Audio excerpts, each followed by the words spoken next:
Welcome to the intersection of technology, cybersecurity, and society. Welcome to ITSP Magazine. Thank you for joining us for this conversation. Blue Lava is the first business platform for CISOs to manage their security program.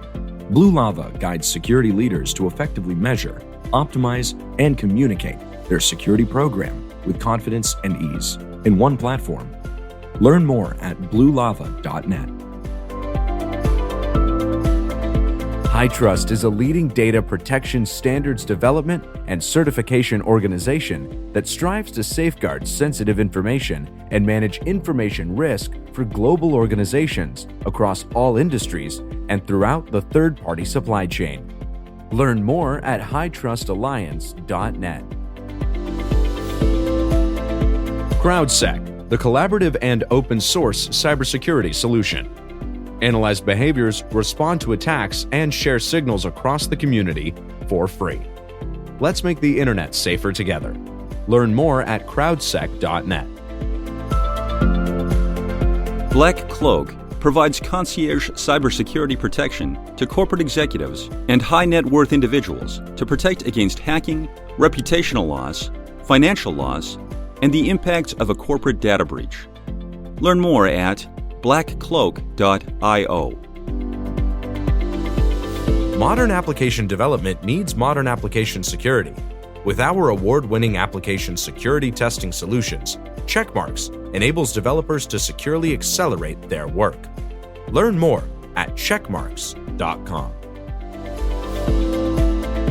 AppViewX is trusted by the world's leading global organizations to reduce risk, ensure compliance, and increase visibility through machine identity management and application infrastructure security and orchestration.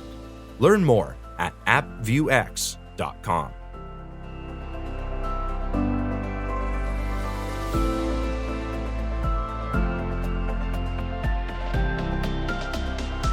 Marco, Sean. can you hear me now? No. Can you hear me now? No. Can you see me now? I can see you, but You just can't hear me. I'm reading your well, actually, of course I can hear you. I was answering, so I say no. So I don't know how well prepared this joke was. Do you hear me? You choose to not listen to me. I just pretended. I wasn't sure it was you. Oh, there's always that. And is it me live, or is this a recording of me, or is it deep fake of me? Who the heck Maybe knows? you're using a synthesizers or some artificial intelligence. I'm typing this right now. How do I know that you is you? That's the big question. A lot of time a question in cybersecurity. Well, let's verify that I am who I am with my voice. That'll go well. Can it be done? I know there's some services that do it, but I don't know how well it works. I use one of those services, and I don't know. It's always sketchy when I actually answer to prove I am who I am. But anyway. Well, I'll tell you what. As right. usual, we don't know much. Exactly. We know something, not much about everything. Enough to be dangerous. Enough to spew words that mean nothing many times. Enough to have a conversation. And enough to have this conversation, which is one more on the road to RSA Conference 2022. We had a few by now, and this is going to be something a little different, I think, from the other we had so far. Absolutely, and it's a topic many may not know. We scour the sessions to look for interesting topics and interesting people, and this one covers both.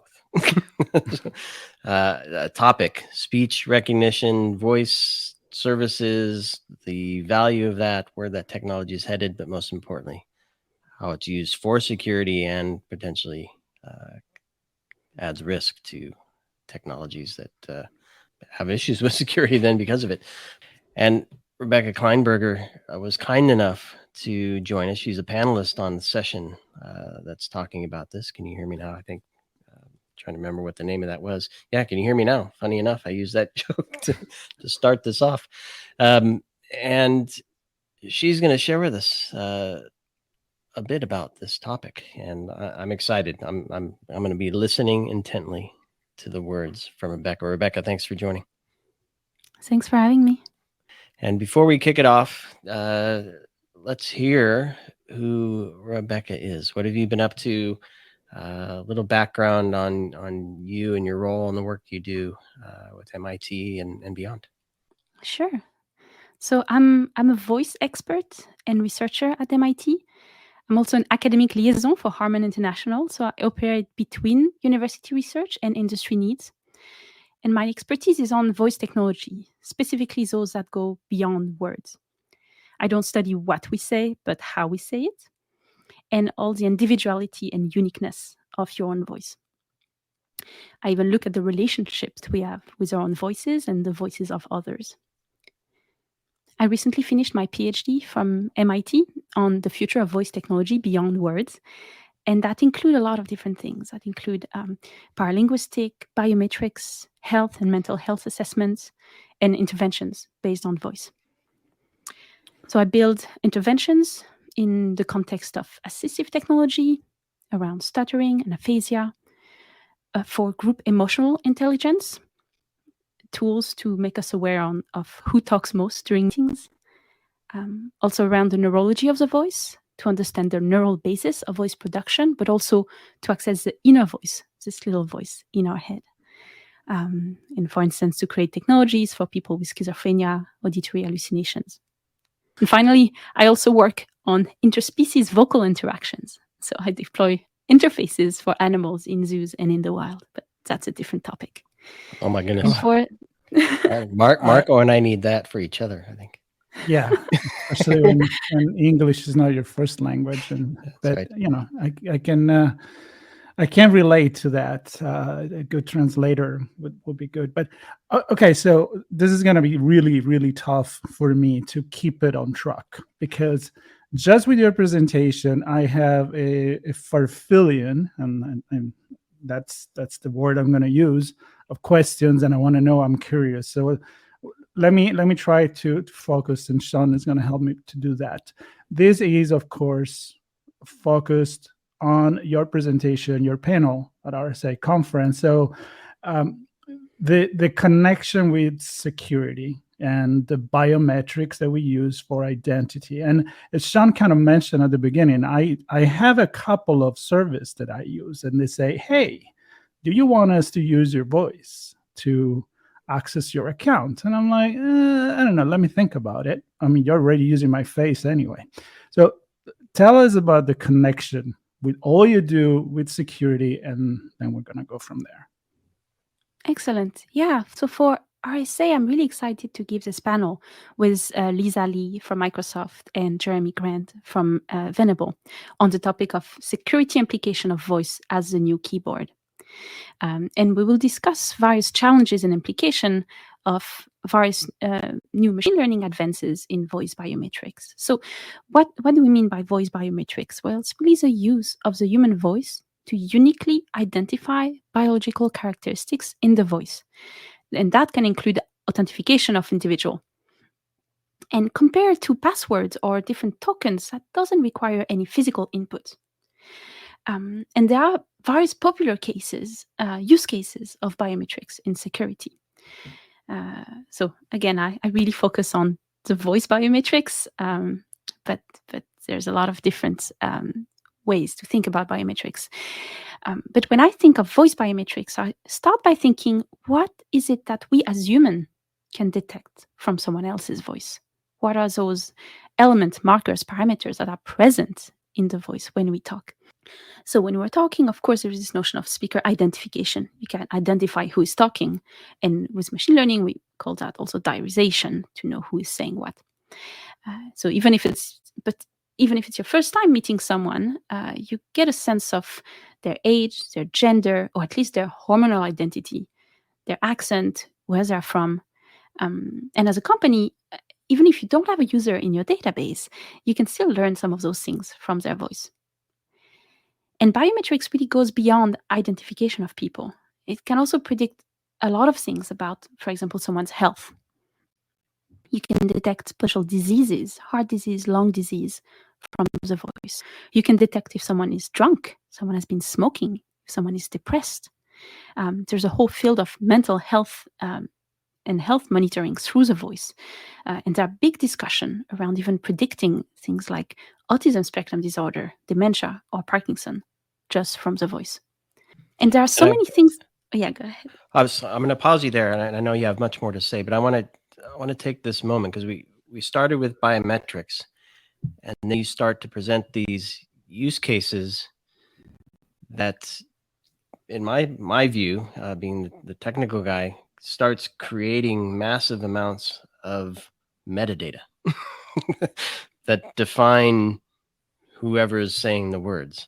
And so in the right setting, used ethically and morally in the right way, I can see tremendous value in the healthcare space, as you mentioned, to help identify problems and perhaps even find the right treatment for specific problems.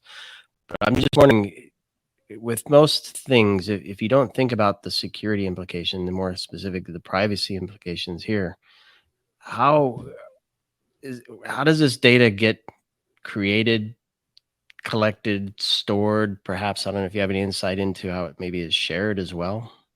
That creates an issue for people like me who now have my voice being used for authentication biometrics purposes, but there's a lot of metadata in there that along with, I'll just say it, financial institutions. So along with my financial information comes who I am and how I'm feeling and if I'm sick or not. Yeah, absolutely. And I really see two aspects in your question. The first one, this notion of the metadata present in the voice. The voice is really packed with information. It's a simple signal that you can record, doesn't take that much space, but is packed with information. And if you start unpacking it, that's when you create those data. But those data are basically there. And we can come back later in this notion of what is even a voice print. Voice print starts appearing in some laws and regulation, and we start seeing it in trial and class action cases where people use this word but don't really know what it means and what's the minimum requirement in terms of data that you need to create a voice print. And then in terms of how is a voice used, how is a voice stored, well, it's really hard to answer this question because for now there's not much regulation in the US. Of course, we can talk a bit about GDPR and about the laws in Illinois, which is one of the only state for now who has some regulation around this. We can talk about BIPA. And I think more states are going to look at Illinois for inspiration to start regulating because right now there is really not much regulation on what companies can do and are doing. So can you give, before we dig a little deeper into the use of voice, another example of the use of biometrics, other kind of biometrics? Because, I mean, I just recently came back from Europe, and I'm pretty sure I didn't give the okay to use my face to enter the airplane, but they did. And that could be just an episode on its own. But the point is, there's fingerprint that's been around for a long time. So give us some example of where it's used and where you could raise an alert. Like, is this an issue or not? Should we think about it before we go there? Yeah, absolutely. So there are various use cases that somehow relate to security. And I can also talk about some that don't relate to security.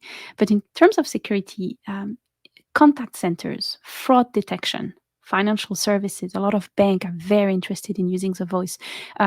Most of them, I think, right now use the voice in kind of a multimodal fashion. So people are going to try to identify who is speaking, not only from voice beyond words, but from words plus voice beyond words. So it's by combining those elements and sometimes even with facial recognition that people are going to use biometrics. But even in terms of digital signature, people use the voice. Another interesting case is forensic voice recognition for criminal investigation. So there are some companies like Nisho now, in Nuance, and Morphos, that was Saffron, and now Idemia are pretty big in those topics. And there are various companies that sell those services, always with a slightly different tweak to the technology. But in terms of security, those are some of the ones that I can think of. And too many questions to pick from, and I usually try to pile them on and give you one big multi-question question. I'm not going to do that. So I'm going to stick with this one. Is, in your view, the technologies driving voice recognition and capture and analysis and all that being developed for industries that are, I'll just say, money-making, high-profit industries, and then it's being applied for use in biometrics and authentication? Or do you see these technologies being purpose-built for biometrics and authentication, or both? That's an interesting question, and for that, I'm actually really glad to be operating between academia and industry, because it's seen as I think those are very complementary world, that especially when it comes to biometrics, there's some very interesting cutting edge work done in academia, both in terms of prediction, but in terms of mitigating risks and bring more agency to the users, and even trying to make technology to fool the best algorithms that we have to see how people can protect themselves from some use of voice biometrics. And in industry, I think I see a bit of both. I think some companies are really careful of how they use those data, and some companies, it's really opaque the way they work. So we can go in detail in some of those, but we I think those comes down to really understanding the type of challenges and the potential security risk that comes along with biometrics. And how about the advanced technology that you use to make these more reliable? But then there is the bad guys that are using the same technology to make it unreliable. So I'm thinking deep fake, I'm thinking recreating, even in the movie industry, people that are dead, and you recreate not only their appearance, but the voice seems actually easier. So how is that battle between good and evil, the never-ending battle, is going right now with biometrics? Oh, I don't know if I want to really pick a side there, or really have to be in the middle of those two. I tend to look at it in terms of what are the interesting challenges for the industry to implement and to use some of those technology that are starting to be really good and that are going to get better and better in the future. And I think this notion of reliability is definitely one of them. I tend to think of those challenges in terms of reliability, legal issues, and trust. If you go into reliability, there's really this notion of how good your system is. And if what you're trying to do is detect who is talking, well, you have really two possible issues here, is false positive and false negative. So false positive is when someone is trying to imitate the real user's voice, or, as you mentioned earlier, playing a recording of a voice to try to fool a system.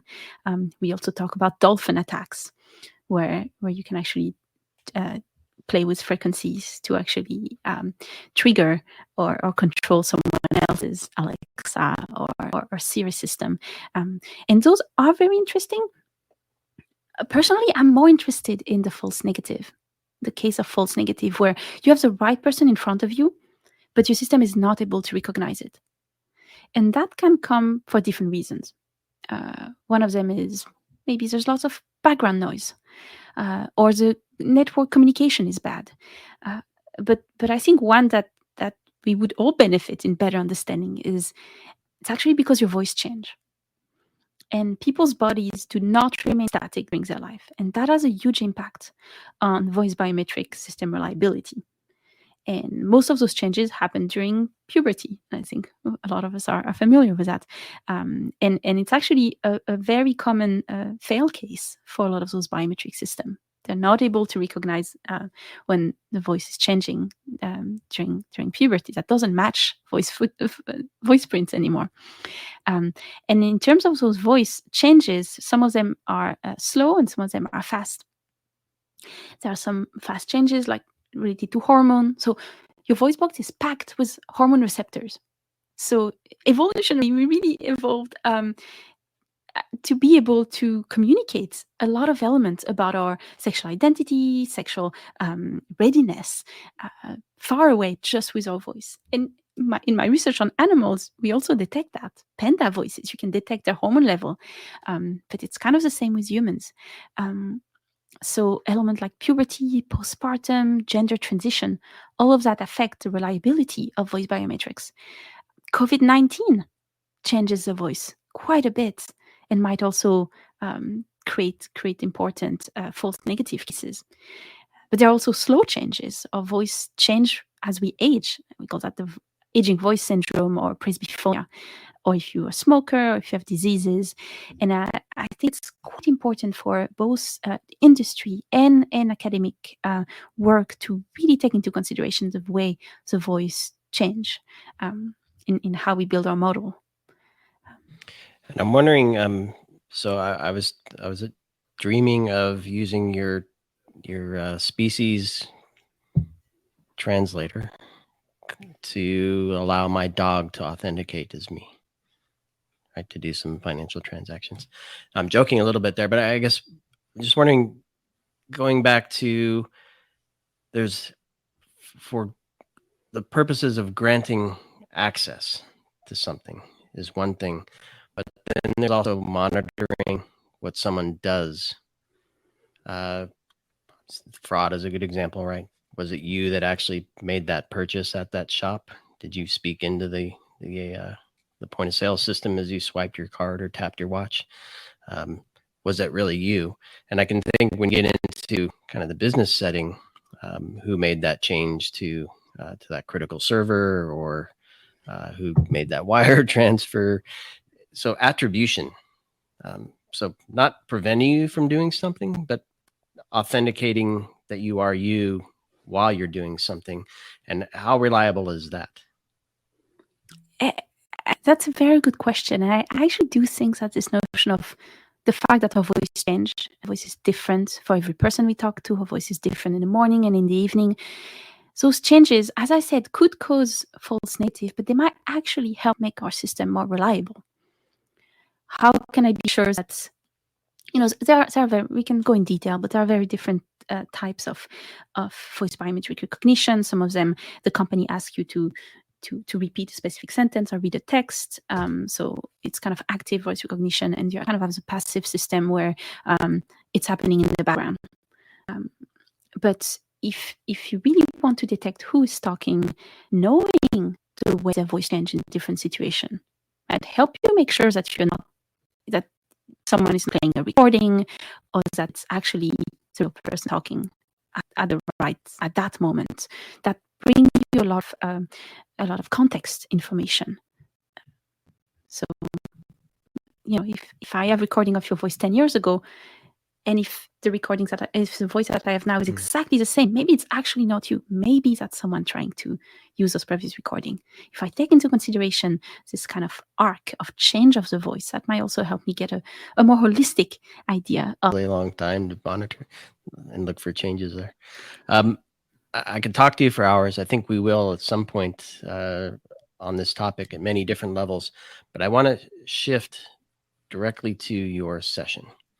And I think I have no thinking. It's going to be a very interesting conversation because you have two additional perspectives, and with your co-panelists there. So I'm wondering if you can kind of tease out a little bit what you think that conversation might entail. Don't give anything away, of course, but what are some of the things you think the three of you will get into while you're there on stage next week? Absolutely. So a lot of the perspectives that I'm bringing is this holistic understanding of what is present in the voice and what our machine learning system are now able to detect, or will in a few years be able to detect. And that comes with a broader question that even researchers don't exactly know how the voice works. There's still a lot that we have to understand about the voice.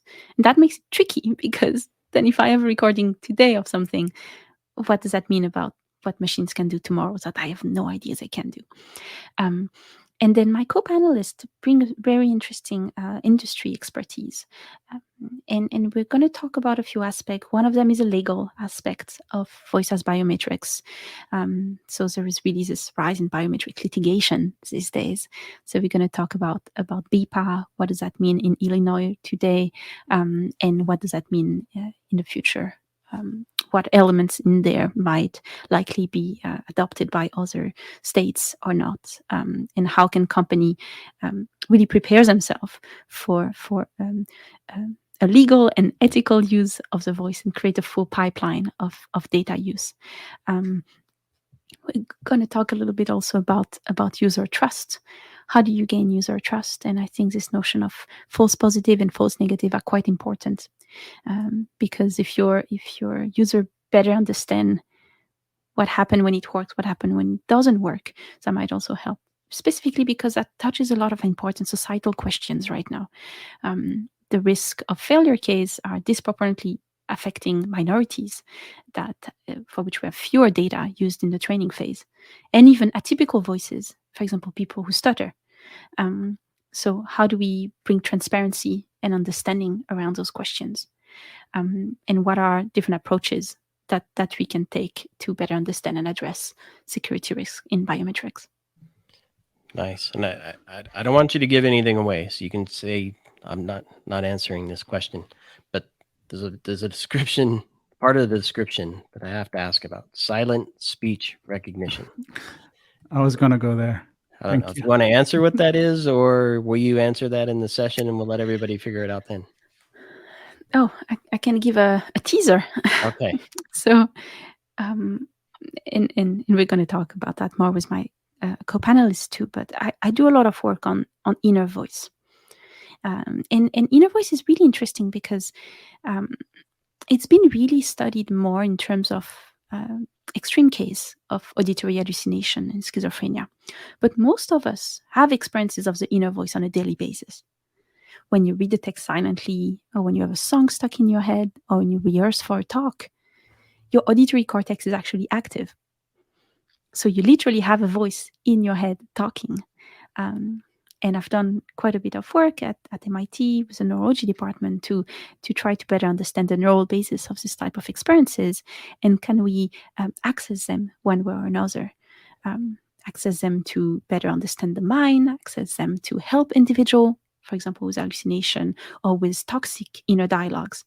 But there are also ways that we can think of them in terms of biometrics. Some people have done interesting work. So one thing to understand is that there are many types of inner voices, and there are wide variability between people. But you can also use your inner voice in a way that's almost exteriorized. One of them is the concept of mouthing, where you don't produce any sound, but you still activate some of your muscles. And you can also, there are a lot of different degrees of activating deep muscles when activating your inner voice.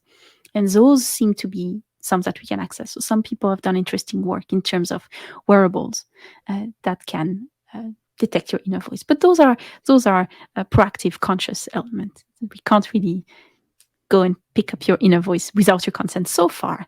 But this might be something to think about in the future. I'm speechless. Super fascinating. I'm speechless. Speechless. I'm gonna be Sean here, even if I have my own voice. One more question, please. Yeah.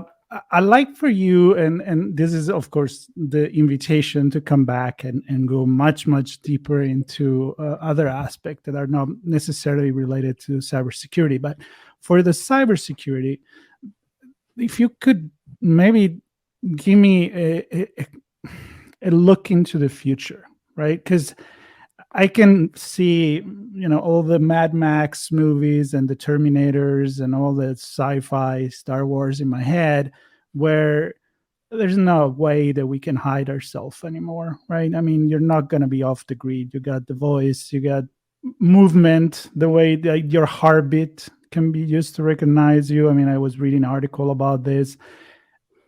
Give me a prediction for, I don't know, where are we going with this thing? Is a little philosophical perspective, maybe, if you will. You want an optimistic one or a pessimistic? You can go as dystopian or utopian as you like.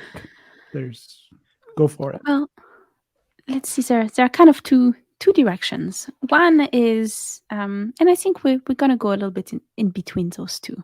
One is around really laws and understanding the law and to what extent governments and states are going to put their fist on the table and start implementing some important regulations. And I think those, even for big companies, those will be welcome because they will help guide the use of those technology, and they'll help make pipeline more understandable and bring more user trust.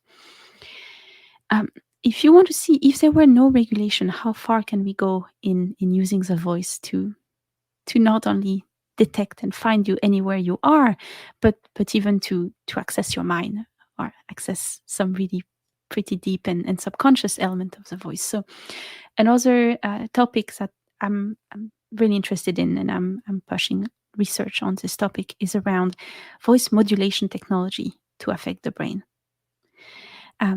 So this idea that the way you hear your own voice affects a lot of what's happening in your brain subconsciously.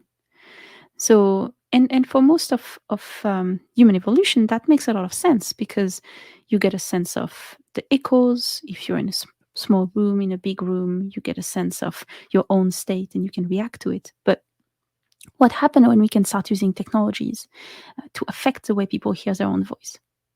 And one very basic way that it happens today is with noise cancellation. When you wear noise cancelling headphones, your voice is slightly, ever so slightly different from what it should be, the way you hear your voice. And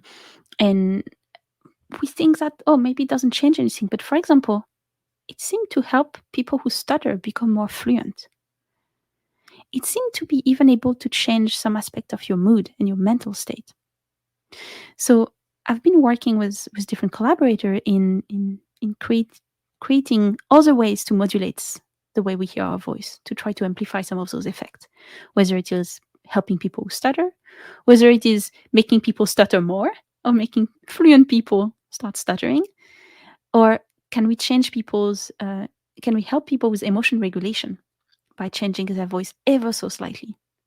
So you could imagine if tomorrow companies that make headphones want to start implementing some of those elements, or if whatever software you're interacting with is getting access to your earphones and changing the way you hear your own voice, that could very subconsciously change your state, make you more likely to buy things, or a lot of different applications around that.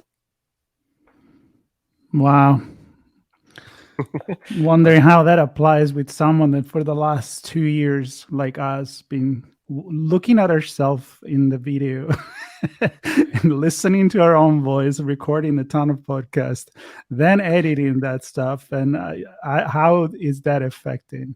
I know. And for you, everyone has access to a lot of recording of your voice. So oh yeah, I wasn't even going to go there, but yeah, good quality one. Probably. Well, a lot to think about. Exciting presentation at RSA for sure, and so many places I could go with this. I mean, reading the mind, you got me right there. I want to talk about that some more. Sean, I want people to hear me differently. I want to spread voice love morphing. Voice morphing is a big, very interesting and positivity. So when my voice comes out, that's what I want to portray, even if it doesn't. Those are fun applications outside the security domain. But yeah, voice morphing for video game, for call centers, for podcasts. Nice. For singing. I mean, all those auto-tuner. I don't want to go there. That's changing my voice coming out, right? Or does it change it going in? That's the the inner voice. Yeah, no, not my own inner voice. I had that question too, but just not changing my voice coming out, but changing how people hear it on the Wow. other side. I don't know. Anyway, we can can share go your all viewpoint. over the place. This is stumped me a bit. I mean, there's so much to dig into. We can't do it now. We're out of time. It would take us too far off the original point of this, which is to share that there's an amazing session that Rebecca's on with two co-panelists. It's called Can You Hear Me Now? Security Implications of Voice as a New Keyboard. That's on Thursday, June 9th at 10:50 in Moscone Center. Obviously Pacific time if you're going to be there. Yeah, I can only imagine what the three of you are going to get into. I mean, you teased us a little bit, but it's going to be different hearing the tease to actually absorbing what you say, and everybody's going to have their own thoughts and views and perspectives, I think. So that session is going to impact a lot of people in many different ways, I think. And super fascinating. And Rebecca, thank you for joining us for this conversation of Chats on the Road to RSA Conference 2022. Thank you so much for having me. Marco, that's the silent voice saying peace out. Yeah, because I'm mute.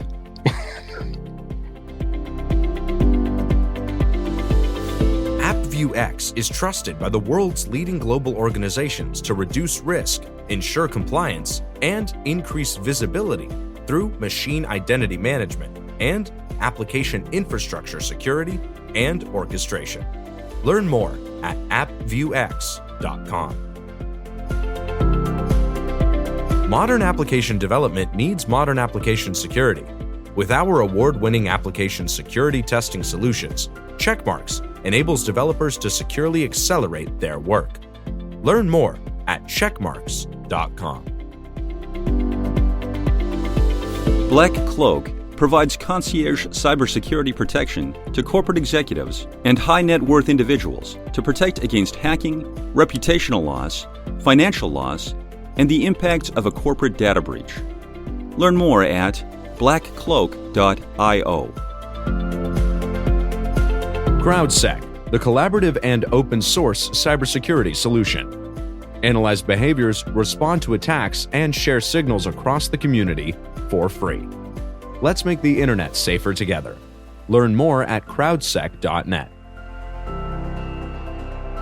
HITRUST is a leading data protection standards development and certification organization that strives to safeguard sensitive information and manage information risk for global organizations across all industries and throughout the third-party supply chain.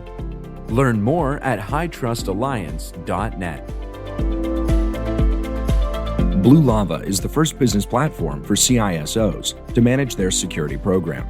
Blue Lava guides security leaders to effectively measure, optimize, and communicate their security program with confidence and ease in one platform. Learn more at bluelava.net.